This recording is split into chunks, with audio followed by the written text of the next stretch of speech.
नमस्कार, मैं प्रमोद शास्त्री।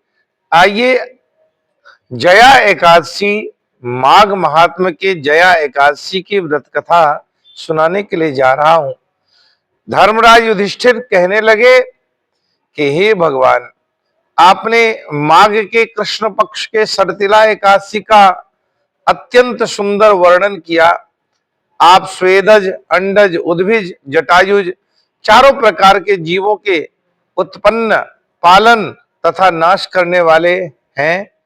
अब आप कृपा करके माघ महीना के शुक्ल पक्ष के एकादशी का वर्णन कीजिए। इसका क्या नाम है, इस व्रत का क्या विधि है और इसमें कौन से देवता का पूजन किया जाता है।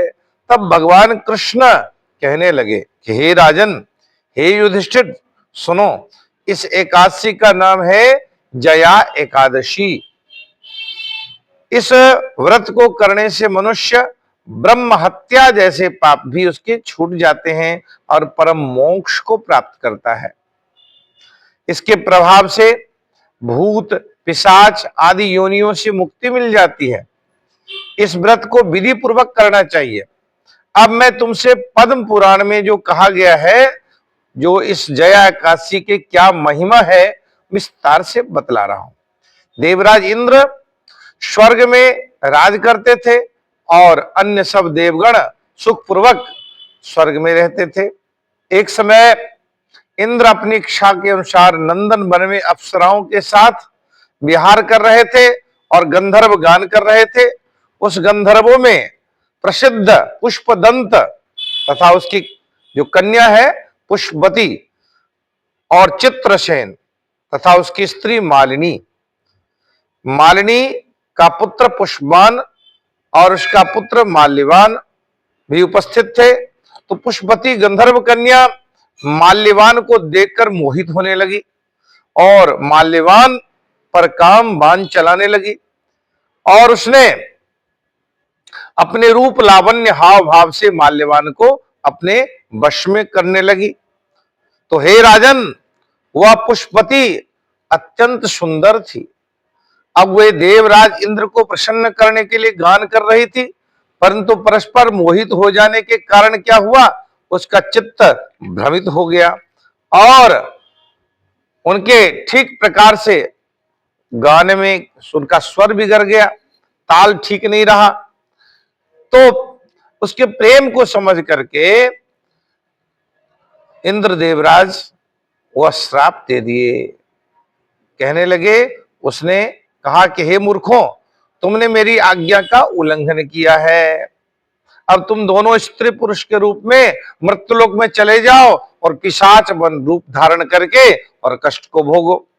इंद्र के ऐसे श्राप सुन करके वो अत्यंत दुखी हुआ और हिमालय पर्वत पर दुखपूर्वक अपना जीवन व्यतीत करने लगा। उन्हें गंध, रस तथा स्पर्श आदि कुछ भी ज्ञान नहीं था।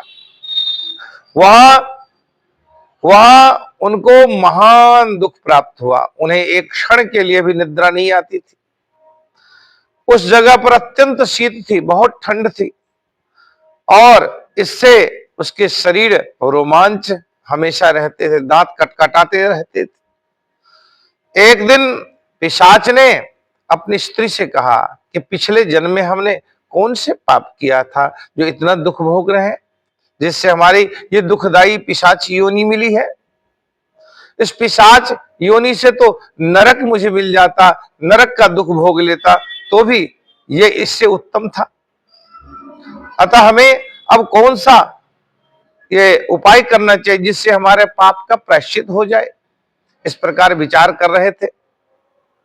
देव योग से देखिए, तभी माघ महीना आ गया। जैसे 29 तारीख दिन, गुरुवार के दिन 2026 में माघ महीना का जया एकादशी आ गया।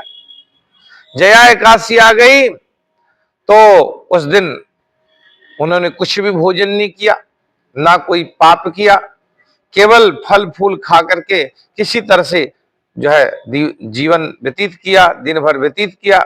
शाम हो गई, महान दुख के कारण, ठंड के कारण वह एक पीपल के वृक्ष के नीचे बैठ गया और उस समय भगवान सूर्य नारायण अस्त हो रहे थे।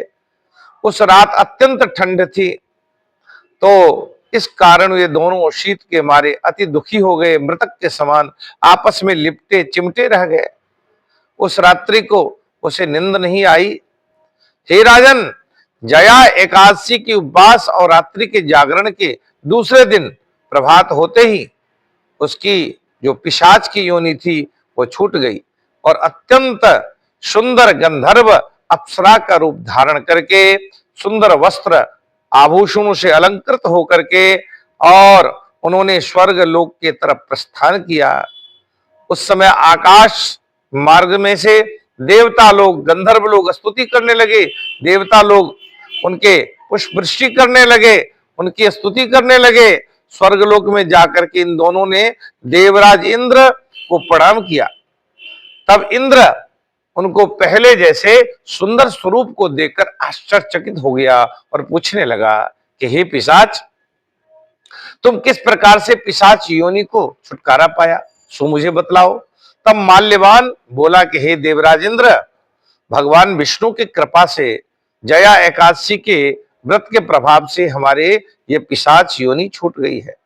तब इंद्र कहने लगा कि हे माल्यवान, भगवान की कृपा और एकादशी के व्रत से न केवल तुम्हारी पिशाच योनि छूट गई है, वरन हम लोगों ने के भी वंदनीय हो गए हो, क्योंकि विष्णु और शिव के जो परम भक्त होते हैं वो हमारे भी वंदनीय होते हैं। अतः आप धन्य हो। अब आप पुष्पवती के साथ जाकर के विहार करो। श्री कृष्ण भगवान कहने लगे, हे युधिष्ठिर, इस जया एकादशी के व्रत से बुरे योनि जो है वह छूट जाते हैं। जिस मनुष्य ने इस एकादशी का व्रत को किया है, उसने मानो सब यज्ञ जप दान सब कुछ कर लिया है। जो मनुष्य जया एकादशी का व्रत करते हैं वे अवश्य ही 1000 वर्ष तक स्वर्ग में निवास करते हैं। बोलिए भगवान विष्णु जी महाराज की जय। इस प्रकार से जया एकादशी की व्रत कथा यहाँ संपन्न होते हैं। श्रीमन्नारायण भगवान की जय। जय जय श्री राधे, जय जय श्री राधे, जय जय श्री राधे श्याम।